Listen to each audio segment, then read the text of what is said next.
Jeffrey Dean Morgan has cemented his status as a pop culture icon thanks to his role as Negan in The Walking Dead. Negan was a perfect villain and one of the most nuanced anti-heroes to come out of the series. From a murdering leader of the Saviors to a man looking for redemption, his character remains one of the best on television. However, Morgan has plenty of other reasons for fans to love him. He has appeared in several other popular films and television shows, from Watchmen to Supernatural, and he leads a life that shows he is as down to earth. Since he is quite elusive when it comes to being in the spotlight, there is so much more to know about him. Here are 10 things you might not know about Jeffrey Dean Morgan.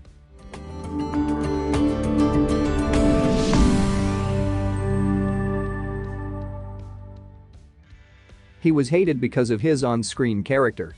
Although it is really hard not to love Jeffrey Dean Morgan, especially after roles such as Denny Duquette in Grey's Anatomy, fans were quick to turn on him once he took on the role of the Walking Dead villain Negan. Although his character has seemingly softened over time, Negan has been a detestable villain ever since his first appearance on the show. Morgan admitted he has had several negative interactions with fans who blame him for his character's actions, but one stood out in particular. He told Entertainment Weekly that during the hiatus between the season 6 finale and the season 7 premiere, a woman flipped him off while he was out with co-star Norman Reedus, who plays Daryl. He said, "We had been riding motorcycles all day and we were in the middle of nowhere and stopped to get a coffee. And this lady is at our car, and she's probably 80 years old, and she comes up and just flips me off and says fuck you." And Norman falls off his chair, laughing, and I'm like whoa. He continued, "It was crazy. And she did have her daughters with her, by the way. But then her next question is, where do you live? I'm like, yeah, I'm going to tell you where I live." He accidentally stumbled upon acting. As it turns out, Jeffrey Dean Morgan had no intentions of becoming an actor, and it kind of happened accidentally. When in his early 20s, Morgan helped a friend move to Los Angeles, and he hung around for a while. One day he met a casting agent who convinced him to go to an audition, even though he had no prior acting experience. He actually ended up landing the role of Sharky in 1991's Uncaged, Angel in Red. He said, "I had no intention of being an actor ever. I was an artist, I fancied myself an artist, I sold paintings at bars to pay my rent. And then 4 years later, I moved to Los Angeles and met a casting director named Eliza, and went from there. Then I spent 20 years struggling, trying to figure out how the fuck I was going to make a living and feed my dog. And now we're doing okay." Getting into character. Morgan is an extremely dedicated actor who goes to whatever lengths necessary to give his best performance. When it came to his role in 2007's P.S. I Love You, Morgan learned to actually play guitar and mastered it in about 1 week of lessons from Heart's Nancy Wilson.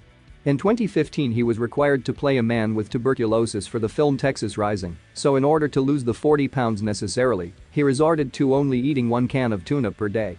Morgan also revealed that he has done things such as hanging out in a morgue for 6 hours and going to homicide school in order to prepare for roles and learn from the people actually doing these jobs. He almost quit acting after appearing on Star Trek Enterprise. Back in 2003, during a consistent stint of guest starring on popular series, the actor appeared in a season 3 episode of Star Trek Enterprise. The episode, titled Carpenter Street, saw Morgan in the role of Shindy Reptilian. During an appearance on Hot Ones, Morgan confessed that the guest role of Shindy Reptilian almost made him walk away from acting altogether. He said, "It turns out I'm claustrophobic.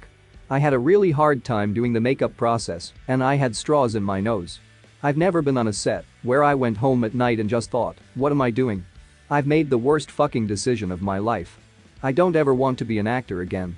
Like, I was sure that this was just wrong, and it almost made me quit. It was horrible." He credits Grey's Anatomy for reviving his career. After getting an unlikely start in Hollywood and having no trouble landing a couple of movie roles, Morgan thought that it wouldn't be difficult to rise up the ladder in the industry, but he was wrong. For almost a decade he struggled to secure major roles, landing only small parts in 1 or 2 episodes of different TV shows, and was living off of unemployment checks in between the parts. Then in 2005, he got cast on Supernatural and in 2006, landed an even bigger role on Grey's Anatomy, and he now credits Grey's Anatomy creator Shonda Rhimes with saving his career. "Grey's Anatomy gave me the opportunity to be where I am now. I wake up every morning and thank Shonda Rhimes. That role gave me a career." After playing Denny Duquette, he was never asked to audition for anything else, ever. He wasn't asked about Negan either.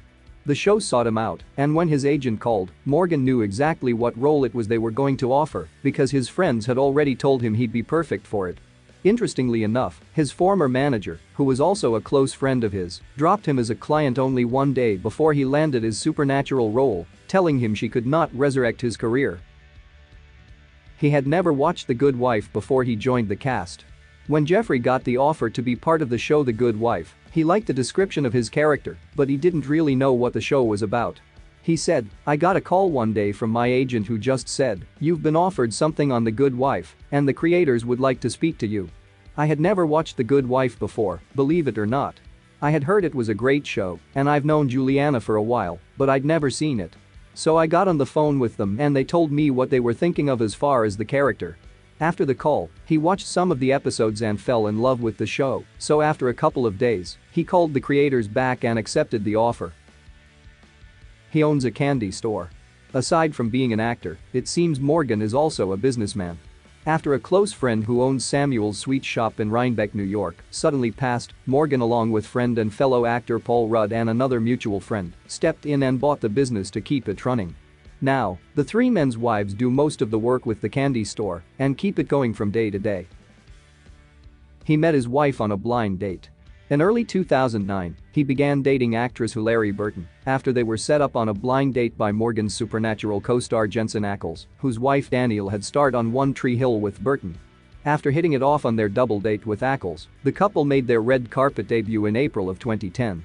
That same year, Burton gave birth to their son, Augustus, before quietly tying the knot in a secret ceremony a few years later. The couple welcomed their second child, a daughter George, in February 2018. He wanted to be a pro basketball star. Morgan was active in all kinds of sports, even football, where he is a huge fan of the Seattle Seahawks.